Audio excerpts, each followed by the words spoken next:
Love is not just an emotion. It is a connection we learn to build.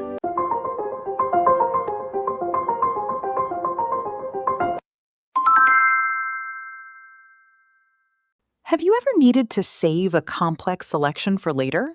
That's exactly what alpha channels do. When you make a selection, say around a person's hair, go to Select, then Save Selection. Photoshop stores it as an alpha channel in the Channels panel. White areas represent selected regions, black means deselected, and gray is partially selected. Need that selection again tomorrow?